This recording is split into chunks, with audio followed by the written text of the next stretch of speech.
નમસ્કાર પ્રણામ મિત્રો, જય માતાજી, જય શ્રી કૃષ્ણ। મિત્રો, થોડાક વર્ષ પહેલા બનેલ આ એક સત્ય ઘટના છે। રચનાના પાત્ર અને સ્થળના નામ બદલેલ છે, તો તમને નમ્ર વિનંતી છે કે છેલ્લે સુધી સાંભળશો તો તમને સાંભળવાની મજા આવશે। તો ચાલો શરૂ કરીએ આજની ઘટના। ઉત્તર ગુજરાતનું નાનકડું એક ગામડું, તેમાં એક ખેડૂત પરિવાર રહે છે। તેમનો સંપૂર્ણ ગુજારો ખેતી તથા પશુપાલન ઉપર જ નિર્ભર। ખેડૂતનું નામ વિસાભાઈ। તેમને 3 પુત્રો હતા, તેમાંથી વચલો પુત્ર ભણવામાં કંઈક અંશે સારો અને મહેનતુ, નામ એનું મહેશ। અત્યાર હાલમાં જે આંતરિયાળ ગામડું જ છે, તે આશરે 50 વર્ષ પહેલા તો કેવું હશે, જરા કલ્પના તો કરી જુઓ। ખેતીની આશરે 25 વીઘા જમીન, 6 બળદ, 25 જેટલી ભેંસો અને 10 જેટલી ગાય, આ રીતે 40 જેટલું પશુધન તો હશે જ। ખેડૂત એટલે 12 માસ સખત મહેનત મજૂરીનું કામ। પણ આપણા મહેશભાઈને ભણવામાં રસ હતો, તેથી ગામમાં ધોરણ 10 સુધીનો અભ્યાસ પૂર્ણ કરીને પિતા વિસાભાઈએ બાજુમાં આવેલ શહેરની હાઈસ્કૂલમાં ભણવા મોકલ્યો। ધોરણ 12 કોમર્સમાં સારા ટકાએ ઉત્તીર્ણ થઈને કોલેજમાં પ્રવેશ લીધો। મહેશના લગ્ન તો બાળપણમાં જ 10 વર્ષના હતા ત્યારે જ થઈ ગયેલ। તે વખતે ગામડાઓમાં બાળપણમાં જ બાળકોના લગ્ન કરી દેવામાં આવતા। કોલેજમાં પ્રવેશ લીધો તે પહેલા જે સ્કૂલમાં મહેશભાઈ ભણતા, તે જ સ્કૂલમાં 45 કે 50 વર્ષના એક શિક્ષિકા બહેન સાથે તેમને ગાઢ સંબંધ બંધાયો। નામ તેમનું રમાબેન। રમાબહેન પ્રત્યે મહેશભાઈને અપાર શ્રદ્ધા અને વિશ્વાસ, તો રમાબેનને પણ તેમના આ વિદ્યાર્થી પ્રત્યે પૂર્ણ આદર। અને એક દિવસ અચાનક જ રમાબહેન અને મહેશ ક્યાંક ચાલ્યા ગયા। ઘણા દિવસોની શોધખોળ છતાંય તેમની કોઈ જ ભાળ કે અતો પતો મળ્યો નહીં। નાનકડા એ ગામમાં તો હાહાકાર મચી ગયો। તરેહ તરેહની વાતો અને ધારણાઓ થવા લાગી। જેટલા મોઢા એટલી વાતો। લોકોના મોઢે ગરણા થોડા જ। નાનકડું એવું ગામ, જેમાં 200 જેવા કુટુંબ માંડ રહે, તેમાંય વિસાભાઈ ગામના અગ્રણી કહી શકાય તેમ પકાતા। હવે તેમનો જ પુત્ર મહેશ ક્યાંક ચાલ્યો ગયો, જેથી ગામ આખામાં તરેહ તરેહની વાતો થવા લાગી।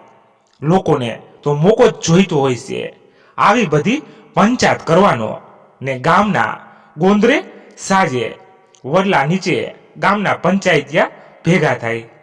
જો નેલિયા મોટા ઉપાડે મૂચ્યો તો 12 શહેરમાં ભણવા, તે એકે કહ્યું, અલિયા હું તો નાશ પાડતો તો પહેલેથી। બીજો બોલ્યો, આ હું મોટા દાદર મારી દેવા ના હતા, હું તો કેતો તો એ વિહા ન આલ્યા, હું જરૂર તારા છોરાને બહાર ભણવા મેલવાની। આ રૂપાળી ખેતી આપણે તો હું ખોટીશ। એક ડોસો બોલ્યો, અલ્યા પણ હવે પેલી સંતુડીનું શું થાહે? બિચારીને જેટલાય ઓળતા લઈને ઓણ સાલ જ ઓણ કરીને લાયા તા, એનું બિચારીનું શું થશે? એક બીજા વડીલ બોલી ઉઠ્યા। આગળના વડીલની વાતને કાપતા તો વળી સરકારી નિશાળના ઓટલા ઉપર સાંજે કેટલાક નવયુવકો ભેગા મળીને ટીકા ટિપ્પણી કરતા હતા। અલ્યા મેઘા, આ મહેશિયો જબરો નીકળ્યો હો, કે અલ્યા તારો તો પાકો દોસ્તાર, તને તો હંધી ખબર હશે જ ને। રામલા, ઈશ્વર નામનો બીજો યુવક સહજતા બોલી ઉઠ્યો। રામલો બોલ્યો, લ્યા મને તો કેતો ને, પણ હા છેલ્લા થોડાક દાડાથી ગુમસુમ તો રહેતો જ હતો। આ પરમ દાડે તો હોંજે જ મને મળ્યો તો મને કેતો તો, અલ્યા રામ, હવે થોડા દાડા મારી પરીક્ષા ચાલુ થાય છે, તો હું તો બીજી રહેવાનો, તે હવે આપણે હમણાં થોડા દાડા નહીં મળી શકીએ। લે તારે રામ રામ, હમણાં કલાક જ શેર જવા નીકળવાનું છે, તને સ્પેશિયલ મળવા જાયો કહીને ગયો તે ગયો. આજની ઘડીએ કાલનો દાડો જોવાય નહીં મળ્યો. તો કુવા કઠડે ભેગી મળી નવયુવતીઓ, પણ તરે તરેની ચણા મમરા ભંભરાવીને વાતો કરે અને બિચારી મહેશની પત્નીની દયા ખાય. અને બિચારી સંતોક મહેશની પત્નીના તો રડી રડીને બુરા હાલ થઈ ગયા હતા. સંતોક જે મહેશની પત્ની હતી તેના માત્ર 8 કે 9 વર્ષની ઉંમરે મહેશ સાથે લગ્ન થયા હતા. મહેશ પણ તે વખતે માત્ર 10 વર્ષનો હતો. સંતોક 16 વર્ષની થઈ ગઈ હતી. તેની યુવાની હવે 16 કળાએ ખીલી ઉઠી હતી. દેખાવે ભીની વહાણ કરતા સાધારણ ઉજળી અથવા થોડીક ઘઉંવાણી એવી. સંતોક જેની હાઇટ નોર્મલ કહી શકાય તેટલી 5 કે 5 ફૂટ 1 ઇંચ કહી શકાય તેટલી હશે. ગોળ ચહેરો, કમરની નીચે સુધી આવતા વાળ, પાતળી કમર, પણ દેખાવે મધ્યમ કહી શકાય. દીકરીની હવે ઉંમર થઈ ગયેલ હોવાથી સંતોકના માતા પિતાએ તેનું આણું કરવાનું નક્કી કર્યું. તેની મોટી બહેન મીના જે વિસાભાઈના ઘેરે જ પરણાવેલ હતી, એટલે કે મહેશના સગા મોટા ભાઈ ગણેશ સાથે. એટલે કે બંને બહેનોના એક જ ઘરમાં 2 ભાઈ સાથે લગ્ન થયેલા. તે તો 5 વર્ષથી તેના સાસરે જ હતી. તેમજ તેને એક 3 વર્ષનો પુત્ર પણ હતો. પોતાની બહેનના આણાનો પ્રસંગ છે તે જાણીને રાજીના રેડ થઈ ગઈ. મીના અને તેના સાસુ કમળાબેન હવે હર્ષપૂર્વક પોતાની પુત્રવધૂના ગૃહ પ્રવેશ આણા માટેની જોરશોરોથી તૈયારીમાં લાગી ગયા. ગામના રિવાજ મુજબ સગા વહાલાઓને પણ આમંત્રણ આપવામાં આવ્યું હતું અને નાના પાયે જમણવાર પણ રાખવામાં આવ્યો. સંતોકના માતા પિતા પણ આંતરિયાળ ગામડાથી જ હતા. તેઓ પણ પોતાની પુત્રીના આણાની તૈયારીમાં લાગી ગયા અને સંતોક તેની તો ખુશીઓનો કોઈ પાર જ નહોતો. કોડ ભરી તે કન્યા જે પોતાની આંખોમાં રંગીન સપનાઓને કંઈક કેટલા અરમાનોને સજાવીને બેઠી હતી. પોતાના પિયુને મળવા અધીરી બની હતી. આખરે આણાનો દિવસ આવી જ ગયો. સંતોકનો મોટો ભાઈ તેમના તરફથી 15 માણસો સાથે સંતોકને સાસરે વળાવવા ગયો અને આણાનો પ્રસંગ પણ સારી રીતે પતી ગયો. ઘરમાં નવવધૂના આવવાથી બધા જ ખુશખુશાલ હતા. મહેશ પણ પોતાની પ્રિયાના આંખમાં રંગીન સપનાઓને પામી ગયો હતો. તે પોતાની પત્નીને પૂરો આદર આપતો. સંતોક આમ તો બહુ ભણેલી ગણેલી નહોતી, માત્ર 5મું ધોરણ જ પાસ, પણ ખેતી કામમાં અને ઘર કામમાં એકદમ પાવરથી. સીવણ અને ભરતકામમાં પણ નિપુણ. રસોઈ તો એવી બનાવે કે લોકો આંગળા ચાટતા રહી જાય. તેની વાતો કરવાનો અંદાજ પણ એટલો સુંદર કે સામેવાળાનું દિલ જીતી લે. આમ માત્ર થોડાક જ દિવસોમાં સંતોકે તેના પતિનું અને તેના સાસરિયાઓનું દિલ જીતી લીધું. એટલું જ નહીં, અડોશ પડોશીમાં પણ માનીતી થઈ ગઈ. પણ મહત્વાકાંક્ષી મહેશની આંખોમાં તો કંઈક અલગ જ અભિલાષા તો તરવરતી રહી હતી. તે આમ ગામમાં રહીને પોતાના જીવનને સમિતિ પરિધમાં બાંધી દેવા માંગતો નહોતો. તેને તો પોતાની વિશાળ પાંખોને ફેલાવવી હતી, વિહંગમાં વિહરવું હતું. આ વિશાળ દુનિયાને પોતાની બાથમાં ભરવી હતી. ભાગતી દોડતી આ દુનિયા સાથે તાલમાં તાલ મિલાવવો હતો. પોતાની જાતને સાબિત કરવી હતી. કૂવાનું દેડકું બનીને રહી જવામાં તેને કંઈ સાણ પણ લાગતું નહોતું. અને આખરે એક દિવસ ન થવાનું થઈ જ ગયું. અંતે મહેશ ચાલ્યો જ ગયો. કોડીલી કન્યા નાજુક કલીસી હમણાં જેની પંખુડીઓ ધીમે ધીમે ખીલીને પાંગરી રહી હતી, તે પાંગર્યા પહેલા જ શું મૂરઝાઈ જશે, સૂનમૂન બની ગયેલ સંતો કઈ કેટલાય દિવસો સુધી આંસુ સારતી રહી, પોતાની જાતને દિલાસો આપતી રહી, પોતાના મનને મનાવતી રહી. તેની જેઠાણી એટલે કે મોટી બહેન મીના દિલો જાનથી તેને આ ગમમાંથી બહાર કાઢવા મથતી રહી. આ વાતને 6 મહિના વીતી ગયા. હજુ સુધી મહેશની કોઈ ભાળ કે અતો પતો મળ્યો ન હતો. ડાહી અને સમજુ સંતુકે હવે પોતાની જાતને પરિસ્થિતિ પ્રમાણે ઢાળી દીધી હતી. મનમાં અથાગ પીડા અને યાતના ભોગવતી હોવા છતાં પોતાના એ દર્દને છુપાવીને સંતોષ ઘરના બધા જ કામ કરતી. સાસુ તથા જેઠાણી સાથે ખેતરમાં જતી, ભેંસો અને ગાયો દોહતી અને પોતાની જાતને પહેલા કરતાંય વધુ વ્યસ્ત રાખતી. સંતોષના સાસુ સસરા તેના પિયર જવા કહેતા. ખુદ તેના માતા પિતા પણ તેને પોતાના ઘેર લઈ જવા માટે તેડવા આવ્યા, પણ સંતોષ એકની બે ન થઈ. તેણે હવે સાસરાના ઘરને પોતાનું ઘર માની લીધું હતું. ભલે ગમે તે થયું હોય, તે પોતાનું જીવન અહીં જ ગુજારશે. તે કહેતી, માં બાપના ઘરેથી તો દીકરીની ડોલી ઉઠે છે, અર્થી તો પીરના ઘેરથી જ ઉઠશે. આમ કરતા 1 વર્ષ પણ પસાર થઈ ગયું. સવારના 7:30 વાગી ચૂક્યા હતા.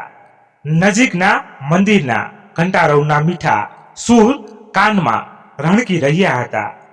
વિશ્વભરી અખિલ વિશ્વ તણી જનેતા વિધાધરી વંદનમાં વસજો વિધાતા, દુબુદ્ધિને દૂર કરી સમૃદ્ધિ આપો, મામ પાહી યોમ ભગવતી ભવ દુઃખ કાપો. અંબે માના મંદિરમાં થતી આરતીનો મધુર શુદ્ધ વાતાવરણને પવિત્રમય બનાવી રહ્યો હતો. અને સંતોકે અચાનક આંખો ખોલી જોયું તો પોતાની બહેન તેને જગાડી રહી હતી. તે સફાળી પથારીમાંથી ઊભી થઈ ગઈ અને ફટાફટ તેને નિત્યક્રમમાં લાગી ગઈ. નહાઈ ધોઈને સાસુ સસરાને પગે લાગી ત્યારે તેમની નવાઈનો કંઈ પાર જ ન રહ્યો. રોજની સંતોષ અને આજની સંતોષમાં તેમને આજે ઘણો ફરક લાગ્યો. હંમેશા પોતાનામાં ગુમસુમ રહીને પણ પોતાની બધી જ ફરજોને બજાવતી સંતોષના ચહેરા ઉપર આજે કંઈક અલગ જ આભા તરવરતી હતી. તેની આંખોમાં જગદંબા જેવું તેજ જળજળતું હતું અને પગમાં જોમ હતો. ઉલ્લાસ અને ઉમંગથી તરવરતી તે આજે કંઈક અલગ જ લાગી રહી હતી. સંતોષ સાસુ સસરાને પગે લાગી ઘરના મંદિરને સજાવવા લાગી. માતાજીનો શણગાર કર્યો, હાર તોરા ચડાવ્યા અને ભાવભેર આરતી કરી, પ્રસાદ ચડાવ્યો અને ઘરના સર્વને આરતી અને પ્રસાદી આપી. આજે આસો સુદ પડવે હતી. આજથી તો અંબેમાના નવલા નોરતાનો પ્રારંભ થઈ રહ્યો હતો. સંતોષ જાણે પોતાનો પિયુ સામે જ હોય તેમ વર્તી રહી હતી. જાણે તે ક્યારેય પોતાનાથી દૂર ગયો જ નહોતો. સંધ્યા થઈ. સંતોષ સાંજે જમી કરીને ઘરનું સર્વ કામ આટોપીને નાહી ધોઈને માતાજીના મંડપમાં જવા તૈયાર થવા લાગી. તે જ્યારે તૈયાર થઈને બહાર આવી ત્યારે સૌના આશ્ચર્યનો પાર ન રહ્યો. હંમેશ માટે સાદી સાડી પહેરતી સંજોકે આજે ચણિયા ચોળી પહેરી હતી અને પોતાના કેસને સુંદર રીતે સજાવ્યા હતા. નવરાત્રિના પહેલે દિવસે જ સંતોષ સવારે જાગી અને સૌને તેનું કંઈક અલગ જ રૂપ જોવા મળ્યું. એવું લાગતું જ નહોતું કે તેના પિયુની વિરહીણી છે. ઘરના સૌને ખૂબ જ આશ્ચર્ય થયું. તેનામાં અચાનક આવેલું આવું પરિવર્તન કોઈને એ સમજવામાં આવે તેમ નહોતું. પણ એમ કરતાંય સંતોષ ખુશ છે. તેના ગમને, તેના દુઃખને, તેની ગમગીની ને ભૂલાવીને સંતોષ હવે પોતાની જાતને નવા ઢાળમાં ઢાળવા માંગે છે. તેમ સમજીને સર્વને થોડી હળવાશ થઈ. એમ કરતા નવરાત્રિના 9 દિવસ પૂરા થયા. 9 દિવસ સંતોષે નવરાત્રિનો પૂરો આનંદ માણ્યો. સંગીતના તાલે ઝૂમી, ખેલૈયાઓ સાથે ખેલી, ગરબાની રમઝટમાં રમી, એટલે સુધી કે સ્ટેજ ઉપર સ્વમુખે ગરબા, આરતી અને સ્તુતિનો ડાયરો જમાવતી. તેની આ અદ્ભુત કળાથી તો તેની બહેન સહિત ઘરના સર્વ અજાણ જ હતા. સૌ ઝૂમી ઉઠ્યા. તે જ્યારે ગાવાનું શરૂ કરતી ત્યારે ગરબાની અને રાસની રમઝટ જામતી. સૌના પગ આપોઆપ થિરકવા લાગતા અને અનોખું જોમ અને જુસ્સો જોવા મળતો. બધાય તેની વાહ કરતા, પ્રશંસાના ફૂલ બાંધતા. તેમના ગામમાં આવી અદ્ભુત રીતે આરતી, સ્તુતિની એકાગ્રતા, રાસડાની રમઝટ ક્યારેય થઈ નહોતી. સૌ ખુશ હતા. પણ કહેવાય છે ને, એક સિક્કાની હંમેશા 2 બાજુ હોય છે. ગામમાં અમુક વર્ગ સંતોષમાં આવેલ આ બદલાવથી ખુશ હતો, પણ મોટા ભાગના 2 મોઢા હતા. એટલે કે હાથીના દાંત ચાવવાનાય અલગ, દેખાડવાનાય અલગ. સૌ તરેની વાતો કરતા. ઓહો, સંતોષ વહુ તો ભાઈ જબરી હો, કે આવી જોરદાર પાવરથી હશે. આજ પહેલી વાર ખબર પડી. લ્યાઓ, આટલી હોશિયાર. આ તો ભાઈ રાંકના ઘેર રતન છે. રતન નખો જાય એ મહેશિયાનું, તે ઓળસીએ નો હક્યો છોડીને પણ. લ્યા, એ તો સંધુ ઠીક છે, પણ આ સંતુડી નહીં તો વળી ભૂત વળગ્યું કે શું? આવડા તો કોઈ ઉપાડા હોતા હશે. આવા ભાઈડા વગર આવા ઉપાડા. કોક તો વિચાર કરવો પડે ને, કે નહીં? ગામમાં બધાને મોઢે ક્યાં તાળા દેવા જવા? મોઢા એટલી વાતો, ને એ બધી વાતો વિસાભાઈના કાને પણ વાયા અથડાતી. તો સંતુઈ ક્યાં ભોળી હતી? તેને પણ ગામમાં વહેતી વાતોના વાવડ મળતા, પણ તેને કંઈ ફરક પડતો નહોતો. પણ હવે એક દિવસ તેના જેઠથી ન રહેવાયું અને તેમણે મીનાને આ વાત કરી. વિસાભાઈએ પણ તે જ વાત તેમના પત્નીને કરી અને આખરે સંતોષ સાથે બધાએ ભેગા મળીને વાત કરવાનું નક્કી કર્યું. બીજા દિવસે સવારે 9 વાગ્યાના સુમારે ઘરના બધા સભ્યોને ભેગા કરવામાં આવ્યા. સંતોષ પણ હાજર જ હતી અને વિહાભાઈ સંતોષને સંબોધીને બોલ્યા, વહુ બેટા, તું હજી ઘણી નાની છે. તારું દુઃખ અમે સારી રીતે સમજીએ છીએ. તારામાં રહેલી અસીમ આવડતને અમે બિરદાવીએ છીએ. તું તો સાચા અર્થમાં અમારા ઘરની લક્ષ્મી બનીને આવી છે. પણ દુનિયાના મોઢાને તાળા પણ ક્યાં મરાય છે? બેટા, આપણે રહ્યા સમાજમાં. અમે તારા ઉપર કોઈ પણ બંધન બાંધવા માંગતા નથી. વહુ બેટા, તારા મનની મૂંઝવણને અમે સમજી શકીએ છીએ. તારા મનમાં જે પણ કંઈ હોય તે તું ખુલ્લા દિલથી અમને કહી શકે છે. મનમાં કોઈ પણ જાતની મૂંઝવણ રાખ્યા વગર. પોતાના પિતા સમાન સસરાના આવા પ્રેમાળ શબ્દો સાંભળીને સંતોષે અત્યાર સુધી દબાવી રાખેલી મનની ભાવનાઓનો બંધ તૂટી ગયો. તે ધ્રુસકે રડવા લાગી. કોઈએ તેને રડતી અટકાવી નહીં. આખરે 1 વર્ષ સુધી દબાવી રાખેલ ધીરજનો અંત આવી ગયો હતો અને જ્યારે 10 મિનિટ રડી લીધા બાદ તે થોડી સ્વસ્થ થઈ તેણે સર્વની સામું સવાનભેર જોયું અને કંઈક વાત કરી. આ સાંભળીને સૌ અવાચક બની ગયા. કોઈ નાય માન્યમાં તે વાત આવતી નહોતી. સૌના આશ્ચર્યનો પાર ન રહ્યો. ભાવ વિભોર બની ગયેલી સંતોક પહેલા થોડી સ્વસ્થ થઈ. મીનાએ તેનો બરડો પ્રેમથી પંપાડ્યો અને તેને પાણીનો ગ્લાસ આપ્યો. સંતુ બધું જ પાણી એક શ્વાસે પી ગઈ. ગળામાં જોરથી ખોખારો ખાધો અને સર્વને સંબોધીને બોલી. ફ્લેશબેક.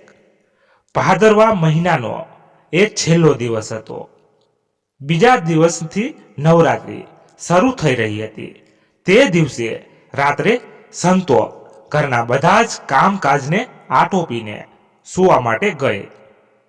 તે આજે ખૂબ જ થાકી ગઈ હતી. તેથી પડતા વેત જ તેને ઊંઘ આવી ગઈ. 2 દિવસથી નવરાત્રિ માટેની તૈયારીઓમાં મગ્ન હોવાથી તેનું આંતરમન તેમાં જ રમામણ હતું. ફ્લેશબેકમાં હા, તે એક સુંદર મજાનો ઝૂલતો પુલ હતો. સામે વિશાળ દરિયો ઘૂંઘવાટા મારતો હતો. છતાંય દરિયો આજે શાંત હતો. કિનારા ઉપર કેટલાય સહેલાણીઓ આમ તેમ ઘૂમી રહ્યા હતા. તેણે જેઓને ક્યારેય જોયા ન પણ હોય તેવા ગોરા અને ભૂરી ભૂરી આંખોવાળા, ભૂરા સોનેરી વાળવાળા, તો ક્યાંય નીલી આસમાની આંખોવાળા યુગલ પોતાની જ મસ્તીમાં મગ્ન હોય તેમ એકબીજાના હાથમાં હાથ પરોવી તો કોઈક એકબીજાની કમર ફરતી હાથ વીંટાળીને પ્રકૃતિના અસીમ સૌંદર્યની મજા માણી રહ્યા હતા. બધા જ બેફિકર. ત્યાં કોઈની પડી નહોતી.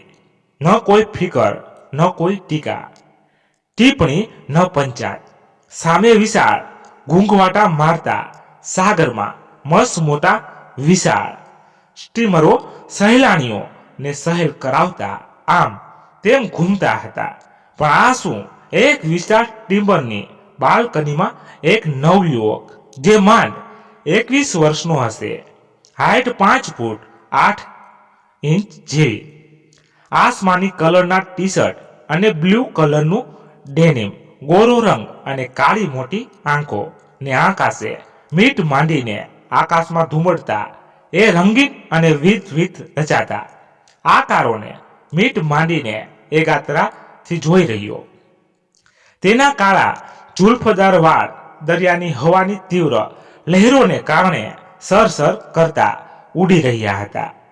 તેનાથી માત્ર 2 ઇંચના અંતરે તરવરાટ ભરી યુવતી પાશ્ચાત્ય કપડામાં સજજ, આંખો ઉપર આછા કોફી રંગના ડબલ જાય વાળા ગોગલ્સ અને પગમાં થોડીક હીલ્સ વાળા સેન્ડલ પહેરીને ઊભી હતી. થોડી વાર પછી તે નવયુવકે તે યુવતીનો હાથ પકડ્યો અને ખૂબ પ્રેમથી તેને સંબોધીને સાગરના ઉછાળા મારતા પાણીમાં એક ડોલ્ફિન યુગલને પ્રેમ ગોષ્ઠી કરતા બતાવ્યું. અને તેની સાથે તે યુવક પણ તે યુવતીની કમરમાં હાથ નાખ્યો. અને અચાનક રાત્રિના 3 વાગે સંતોની આંખો અચાનક ખુલી ગઈ.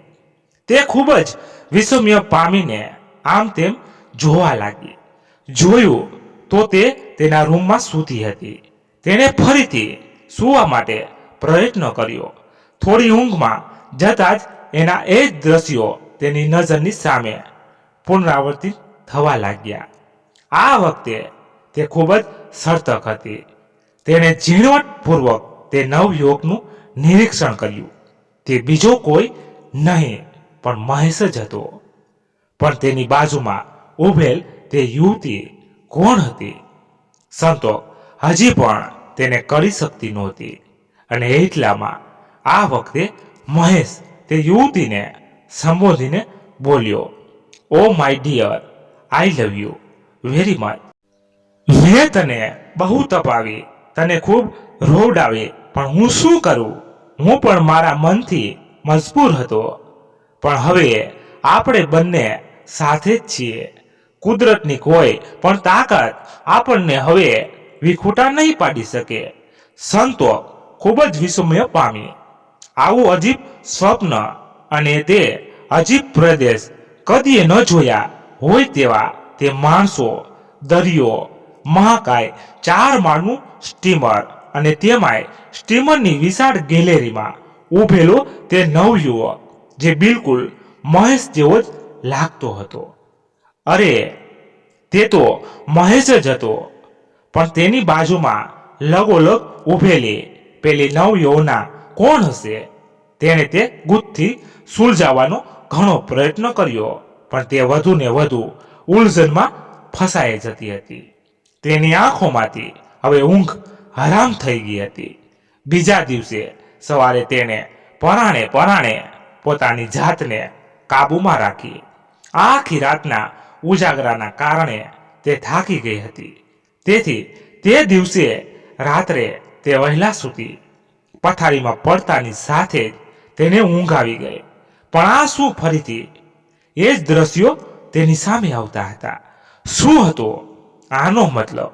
એ સ્વપ્ન તેને શું કહેવા માંગતું હતું? સંતોકને કંઈ સમજવામાં આવતું નહોતું. ફરી પાછું એક બીજું દ્રશ્ય તેની નજર સામે આવ્યું. તે 1 કે 2 યોજન સુધી પથરાયેલ વિશાળ ગાર્ડન હતો. ગાર્ડનની રમણીકતા અતિ મનમોહક હતી. ચારેય બાજુ આકાશને આંબવા મથતા હોય તેવા ઊંચા વૃક્ષો, તો ક્યાંક લતાઓ 3 થી 4 ફૂટ લાંબા સુંદર રંગબેરંગી ગુલાબના છોડ અને બીજા અવનવા રંગીન ફૂલ છોડ જે તેણે ક્યારેય જોયા નહોતા. તો પછી નામ તો ક્યાંથી જ સાંભળ્યા હોય.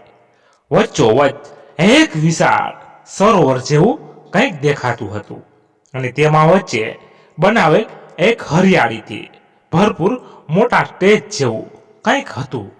તેના એક વૃક્ષને ટેકે તે જ બંને એકબીજાના હાથમાં હાથ પરોવીને બેઠા હતા. તે યુવતીને સંબોધીને બોલ્યો, હે સ્વીટી, આજ તેને પામીને મારું જીવન ધન્ય બની ગયું. બસ આપણા જુદાઈના દિવસો હવે પૂરા થયા. આટલા સમયમાં હું તને ક્યારેય ભૂલ્યો ન હતો. આપણે હવે ક્યારેય જુદા નહીં પડીએ. અને સંતોકે તે યુવતીને જોવા માટે આંખોને તીવ્ર કરી. તો આ શું? તે યુવતી તેને હવે સ્પષ્ટ દેખાતી રહી હતી. ભલે તેનો પરિધાન અલગ હતો, ભલે તે મોડર્ન દેખાતી હતી, પણ સંતોક કંઈક આગળ વિચારે તે પહેલા જ તે નવયુવક બોલ્યો, હા સંતોક, હવે આપણે ક્યારેય જુદા નહીં પડીએ. કંઈક પામવા માટે કંઈક ગુમાવવું પડે છે. આ તારો મહેશ દુનિયાની હર ખુશી તારી ઝોલીમાં ભરી દેશે. શું તું તેને ઝીલવા તૈયાર છો ને? સંતોકની આંખો અચાનક જ ખુલી ગઈ. આ શું હતું? આ સપનું હતું કે હકીકત? અને હવે તેની ખુલ્લી આંખો એ જ તેને તેનો પ્રિયતમ મહેશ દેખાઈ રહ્યો હતો. તેને સંબોધીને કહેવા લાગ્યો, સંતોક, મારી સંતુ, મેં તને બહુ તડપાવી છે. હું તને ક્યારેય આ રીતે એકલી છોડી દેવા માંગતો ન હતો, પણ હું મજબૂર હતો. હું તો આ વિશાળ દુનિયાને મારી પાંખોમાં ભરી દેવા માંગતો હતો, પણ ઘરમાં કોઈને કંઈ કહી શકતો નહોતો. અને જો મેં હિંમત કરીને કહ્યું હોત તો પણ મને કોઈ જવા ન દે. હું તને લેવા જરૂર આવીશ. તું કોઈ પણ દુઃખ કે કચાશ ન રાખતી. અને હા, આજથી નવરાત્રિ શરૂ થાય છે, તો તેને મન મૂકીને માણજે. આટલું બોલતા જ મહેશ નજરની સામેથી ઓઝલ થઈ ગયો. વર્તમાનમાં ઘરના સૌ સભ્યોની સામે સંતક પોતે જે કંઈ પણ છેલ્લા 10-12 દિવસથી સપનામાં અને ખુલ્લી આંખે જોઈ અનુભવી રહી હતી તે જણાવ્યું. સૌના આશ્ચર્યનો કોઈ પાર જ ન રહ્યો. કોઈને કંઈ ખબર પડતી નહોતી. આના માટે કંઈક લાગણી અનુભવવી, દુઃખની, આનંદની, વિમાસણની, પણ સંતોકની આંખોમાં હવે દધતા સાફ દેખાઈ રહી હતી. આત્મવિશ્વાસથી છલકાતી તેની આંખોમાં અજીબ તેજ ઝલકતું હતું. શું આવું પણ હોઈ શકે? શું આ સત્ય હોઈ શકે? અને જો ખરેખર સત્ય નીવડે તો બધાના મગજમાં આવા પ્રશ્નોની ઉથલપાથલ સાથે હર્ષ અને ગમગીનીની મિશ્ર લાગણીઓનો ચડાવ ઉતાર થઈ રહ્યો હતો. તેવામાં અચાનક ગામની એકમાત્ર પોસ્ટ ઓફિસનો પટાવાળો દોડતો ત્યાં આવી પહોંચ્યો અને સરપંચ શ્રી વિહાભાઈને વંદન કરતા કહેવા લાગ્યો, સાહેબજી, STD માં આપનો ફોન છે, તમને બોલાવવાનું કહ્યું છે, સાથે સંતુ વહુને પણ લેતા આવજો, એવું કંઈક ફોનમાં કહેતા હતા. 10 મિનિટમાં ફરીથી કોલ આવશે તો જલ્દી ચાલો. પહેલા સૌ સંતુની સામે જોવા લાગ્યા. સંતુની આંખોમાં આતુરતા દેખાઈ આવતી હતી. તેઓ જલ્દીથી ત્યાં પહોંચ્યા. બંને STD માં સાથે વિહાભાઈનો મોટો પુત્ર પણ ગયો. ત્યાં પહોંચતા જ એકાદ મિનિટમાં જ ફોનની ઘંટડી રણકી. વિહાભાઈએ ફોન ઉપાડ્યો.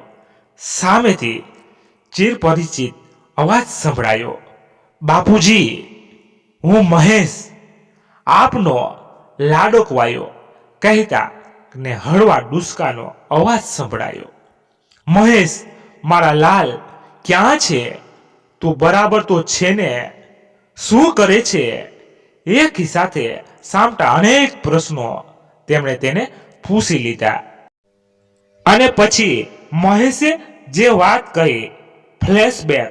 મહેશની હાઈસ્કૂલના ટીચર રમાબહેન, જેમણે હોશિયાર, ખંતીલા, આજ્ઞાકંતી અને મહત્વાકાંક્ષી એવા મહેશ પ્રત્યે ખૂબ માન હતું. તેઓ હંમેશા તેમને એક પુત્રની જેમ જ રાખતા. તેમના પતિ અમેરિકા સ્થાયી થયેલા હતા. તેમને એક પણ પુત્ર રત્ન નહોતું. તેમની અમેરિકા જવાની તૈયારીઓ ચાલી જ રહી હતી. તેઓ મહેશની મહત્વાકાંક્ષાથી સારી રીતે પરિચિત હતા. મહેશની કાબલિયત ઉપર પૂરો વિશ્વાસ. બંને વચ્ચે માતા પુત્ર જેવો પવિત્ર સંબંધ હોય. મહેશ પણ તેમની બધી વાતોથી પરિચિત હતો. તેણે અમેરિકા વિશે ઘણું સાંભળ્યું અને વાંચ્યું હતું. તેણે રમાબહેનને વાત કરી. રમાબહેન તો આ જાણીને રાજીના રેડ થઈ ગયા. વળી તેમને પણ પુત્ર નહોતો, પણ આ માટે તેમણે મહેશના માતા પિતાને મળવા આવવાનું જણાવ્યું. તો મહેશે તે માટે ના પાડી કે તેઓ તેને મોકલવા માટે ક્યારેય રાજી નહીં થાય. અને પછી તો શું હતું? મહેશના બધા ડોક્યુમેન્ટ્સ તૈયાર કરીને તેની વિઝા માટેની ફાઇલ તૈયાર કરવામાં આવી અને 6 મહિના બાદ તેઓ અમેરિકા ચાલ્યા ગયા. રમાબહેનના પતિ તો પહેલેથી જ ત્યાં હતા. તેમણે ત્યાં આવતાની સાથે જ મહેશને ઉચ્ચ અભ્યાસ સાથે મૂકી દીધો. વળી તેમનો ત્યાં મોટો બિઝનેસ ચાલતો હતો. તેમાં પણ મહેશને પાવરતો કરી દીધો. આવડત, કુને અને હોશિયારી તો મહેશમાં પહેલેથી જ હતી. તે માત્ર 6 મહિનામાં જ તેમના બિઝનેસમાં સફળતાના શિખરો સર કરાવતા થઈ ગયો હતો. પરંતુ તે કાયદેસર રીતે ત્યાં ના ગયેલ હોવાથી તે હમણાં ભારત આવી શકે તેમ નહોતો. જો સંતોક રાહ જોવા માટે તૈયાર હોય તો તે સંતોકને ત્યાં લઈ જશે, પણ તેના માટે સમય લાગશે. વર્તમાનમાં આ રીતની મહેશની કહાની જાણીને તેના પિતા ગદગદ થઈ ગયા. તો તેમને ગુસ્સો પણ આવતો હતો. પણ આખરે 1 વર્ષ બાદ જે પુત્રને માટેની આશા તેઓ ગુમાવી બેઠા હતા તે આખરે તેમને મળી ગયો હતો.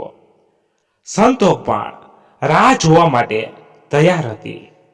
હવે તો વિયાભાઈ એ તેમના ઘરમાં જ લેન્ડલાઇન ફોન લઈ લીધો, જેથી મહેશ સાથે નિયમિત વાત થતી રહેતી.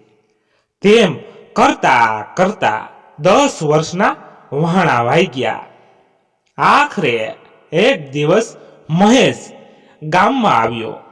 ગામ દ્વારા તેનું ઉમળકાભેર સ્વાગત કરવામાં આવ્યું. કેટલાય મુસાફરો આમથી તેમ દોડાદોડી કરી રહ્યા હતા. કોઈક ખાલી હાથે હતા તો કોઈકની પાસે મોટી ને મોટી બેગો હતી. એમાંના કેટલાક લાઇનસર પડેલી ટ્રોલી લઈને તેમાં તેમનો સામાન તેના ઉપર સ્વીપ કરી રહ્યા હતા. કેટલાક પોતાની બેગોનું વજન કરવા લાઇનમાં ઊભા હતા. ત્યાં મોટા ભાગના ભારતીયો તો હતા જ, પણ અમુક ગોરી મેમ અને ભૂરી આંખોવાળા ગોરા મિસ્ટર પણ ચડ્ડા ટી શર્ટમાં ફરી રહ્યા હતા. તો વળી 2 કપલ તો એકદમ કાળા ભમર, ગોળ ગોળ વાંકડા વાળવાળા અને કોલસા જેવા કાળા નીગ્રો આમ તેમ ફરી વાર્તાલાપ કરી રહ્યા હતા. તેમાંની કોઈની ભાષા સમજમાં નહોતી આવતી. હા, તે સ્થળ હતું અમદાવાદ એરપોર્ટ. સવારના 10 વાગ્યાનો સમય હતો. વિહાભાઈ અને તેમના મોટા પુત્ર અમિત ક્યારનાય એરપોર્ટ ઉપર આંટા મારી રહ્યા હતા. એરપોર્ટ પર તેઓ પહેલી જ વાર આવ્યા હતા. એરપોર્ટની ચમક દમક જોઈને તેઓ દંગ રહી ગયા છે. આખરે ખાસા 1.5 કલાકના ઇંતજાર બાદ એક વિશાળ પ્લેન આવીને ઊભું રહ્યું. એક પછી એક મુસાફરો તેમાંથી બહાર નીકળવા લાગ્યા.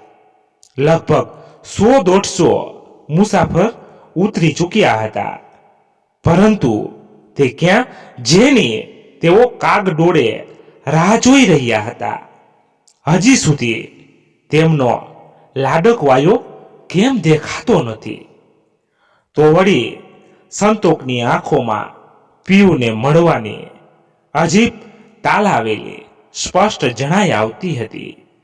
10 વર્ષના વહાણા વાઈ ગયા હતા, પણ હવે 15 મિનિટનો ઇંતજાર પણ તેને 10 યુગ જેટલો લાગી રહ્યો હતો.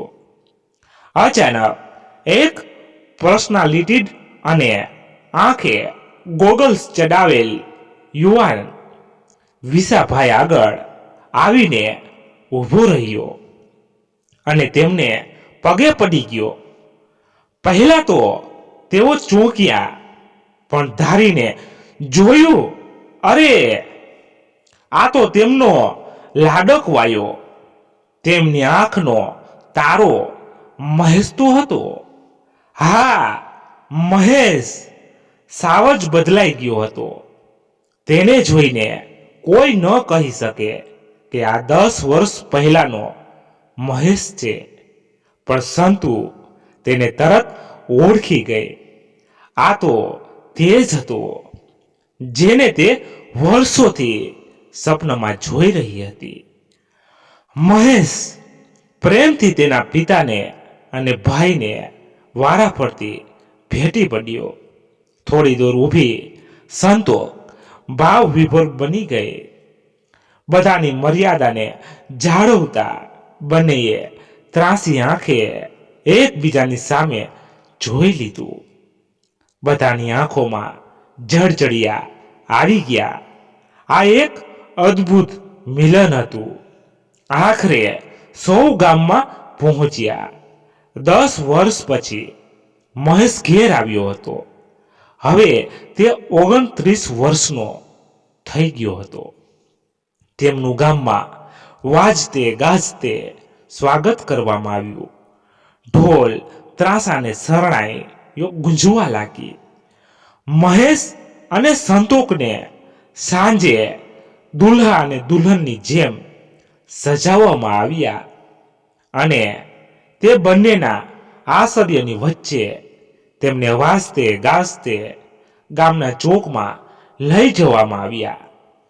ત્યાં સુંદર મંડપ સજાવેલ હતો. પંડિતના મંત્રોચ્ચાર સાથે તેમના ફરીથી લગ્ન કરાવવામાં આવ્યા.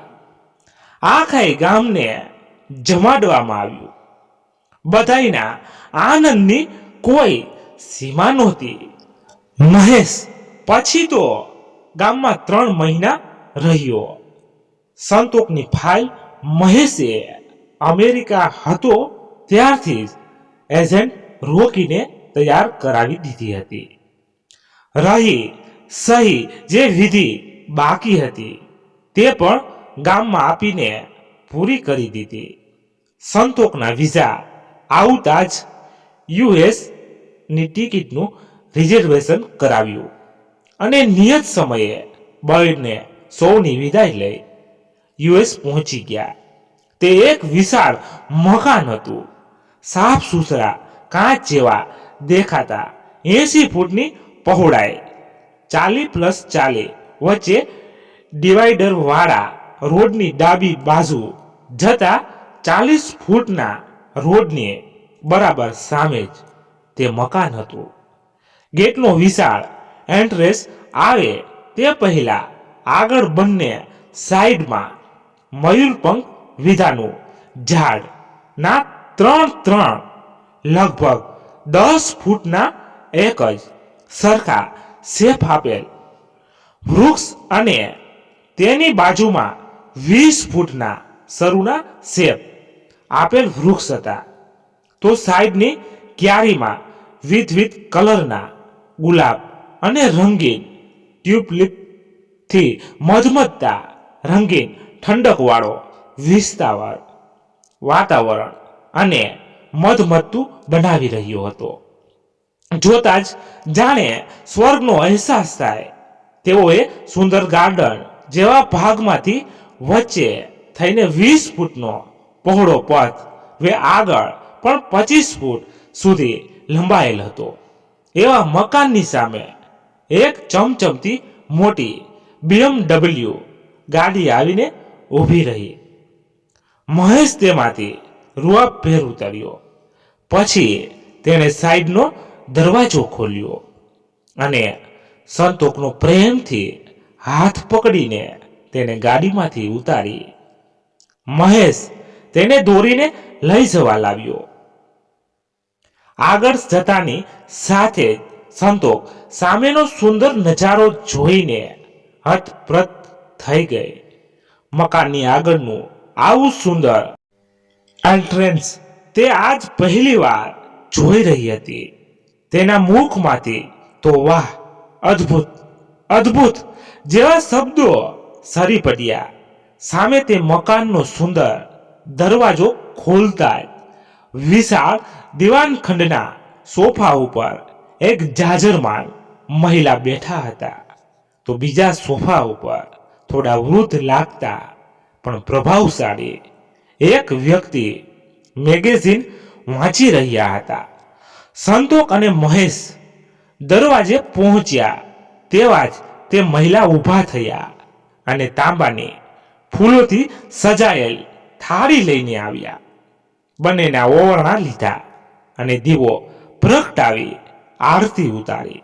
હા, તે જ હતા રમાબહેન અને તેમના પતિ જયેશભાઈ. મહેશ અને સંતોક તેમને પગે લાગ્યા અને બંનેના આશીર્વાદ લીધા.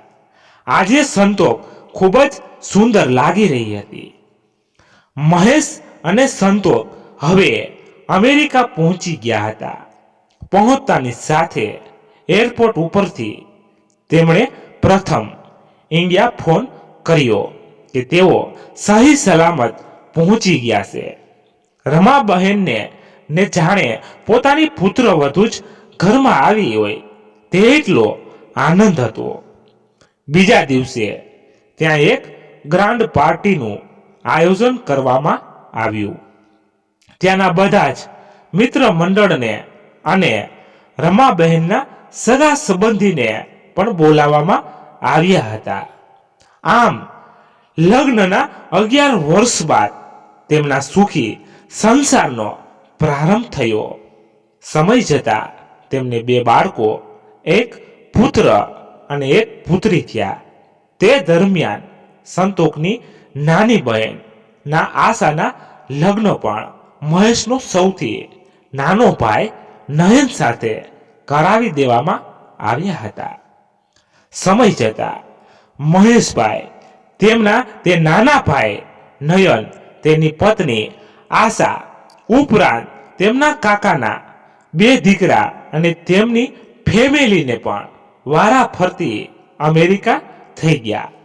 તે સમયે વિદેશ જવા માટે કાયદાની અને વિઝા પ્રોસેસરની આટલી ઘૂંટીઓ નહોતી. મહેશભાઈ ભારતમાં જે શહેરમાં ભણ્યા હતા ત્યાં તેમણે પોતાનું મકાન બનાવ્યું, જેથી જ્યારે ઇન્ડિયા આવે ત્યારે ત્યાં રહી શકે. વળી હમણાં જ 5 વર્ષ પહેલા ઇન્ડિયા આવીને તેમણે તેમની પુત્રીના રંગે ચંગે અને ધામધૂમથી લગ્ન કર્યા હતા. તેમાં લાલનો મંડપ માત્ર કરોડોનો હતો, જેને ટીવી સિરિયલ રામાયણની થીમ ઉપર બાંધવામાં આવ્યો હતો. લગ્નનો સમારંભ પણ 7 દિવસ ચાલ્યો હતો. તે નાનકડા શહેરના તે સૌથી મોંઘા અને વૈભવી લગ્ન હતા. તે લગ્નના અમે ખુદ સાક્ષી છીએ. કહાની અહીં સમાપ્ત થાય. નોંધ: આ ધારાવાહિક સત્ય ઘટના પર આધારિત છે તે હું અગાઉ પણ જણાવી ચૂક્યો છું. બાકીના બધું જ મારી મૌલિકતા ઉપર મારી કલ્પનાની માત્ર પાંખ દ્વારા વિહંગેલ છે. કહાનીના પાત્રના નામ બદલાવેલ છે અને ગામ અને સ્થળનો પણ ઉલ્લેખ કરવામાં આવેલ નથી. તમારે કાંઈ કહેવું હોય એ કોમેન્ટમાં કહેજો અને પસંદ આવી હોય તો પ્યારીસી લાઈક ને શેર જરૂરથી કરજો. અને આવી જ કહાની સાંભળવા માટે અમારી ચેનલને સબસ્ક્રાઇબ ના કરી હોય તો કરી લેજો. ધન્યવાદ. ફરી મળીએ એક નવી વાર્તા સાથે. ત્યાં સુધી બધા મસ્ત રહો, તંદુરસ્ત રહો. જય માતાજી, જય દ્વારકાધીશ. હર હર મહાદેવ મહાદેવ મહાદેવ. જય શ્રી રામ, જય બજરંગ બલી.